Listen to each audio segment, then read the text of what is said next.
Mesdames et messieurs les députés, c'est un moment parlementaire dans lequel vous exercez, et c'est bien naturel, bien légitime, et je serai toujours le premier à le défendre, notre Constitution et dans une démocratie, le droit d'interroger la responsabilité du gouvernement par l'article 49 alinéa 2 de la Constitution en déposant et débattant une motion de censure sur la base d'un texte qui tout de même engage politiquement les raisons de ce pourquoi vous demandez la censure du gouvernement.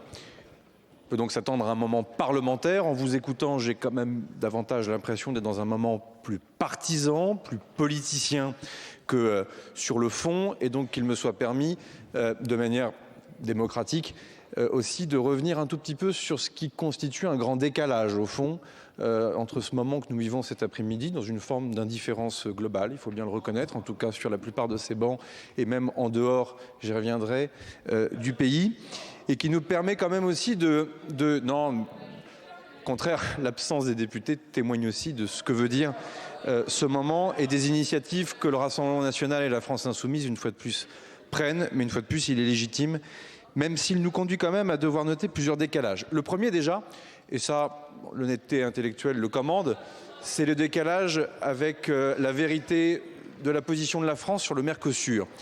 Courir depuis une semaine les plateaux de télévision et se comporter comme si la France soutenait le traité avec le Mercosur alors qu'il s'y oppose, repose tout simplement sur un mensonge et sur lequel vous avez bien du mal à trouver la légitimité de votre démarche de censure sur la base de la vérité, et vous préférez le construire sur la base, une fois de plus, d'un mensonge, car calomnier, calomnier, calomnier, il en restera toujours quelque chose.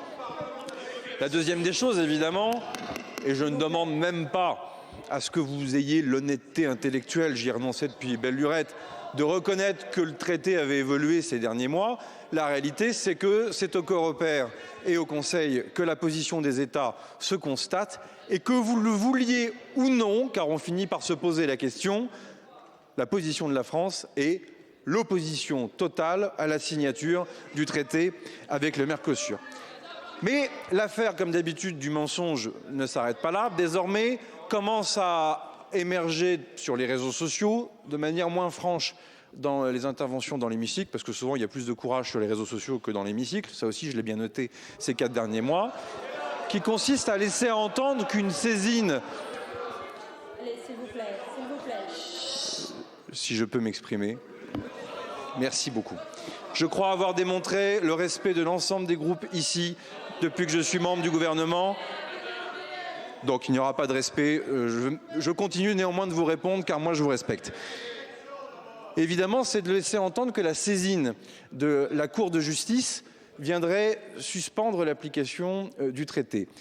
Il est vrai que la saisine de la Cour de justice par le Parlement européen engage bien cette suspension.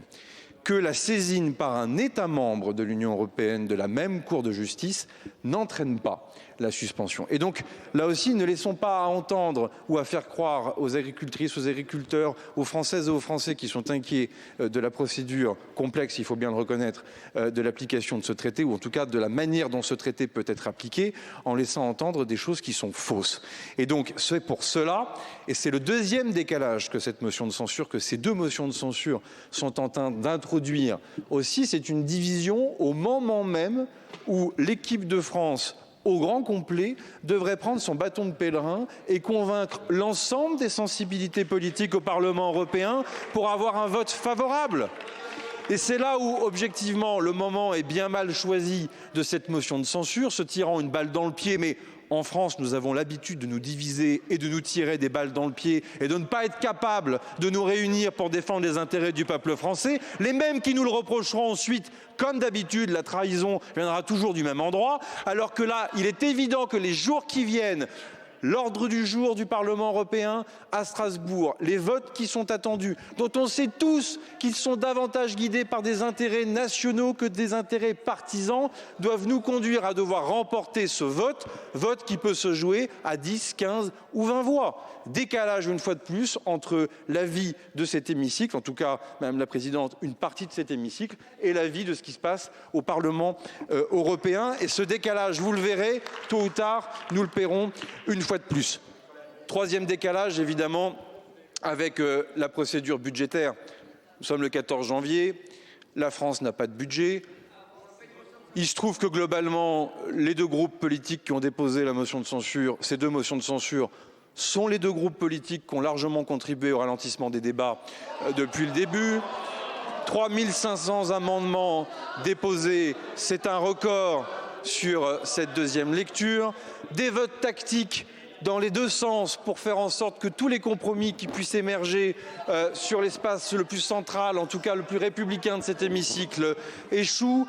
La France insoumise votant à droite pour s'assurer que la copie vire le plus à droite possible pour qu'elle ne soit absolument plus digeste pour une partie de cet hémicycle. On l'a vu sur le projet de loi de financement sur la sécurité sociale. Les règles liées à l'entonnoir et à l'acceptabilité, la recevabilité des amendements, là aussi remis en question dans le cadre des travaux de la commission. Bref, rien ne nous aura été épargné. Et quand je note que pendant des années, la plupart de ces groupes ont réclamé une nouvelle vie parlementaire, une nouvelle pratique du partage du pouvoir, une autre relation entre le gouvernement et le Parlement. Je vois que celles et ceux qui promettent une 6e République plus parlementaire, eh bien ce n'est pas pour demain, puisque force est de constater que à chaque fois, le passage en force, le blocage, l'intimidation, comme vous êtes en train de le faire, monsieur le député, reste encore une pratique qui me semble d'un autre temps et que nous refusons. Mais je pense que le dernier décalage est le plus grave, en tout cas à titre personnel, dans le respect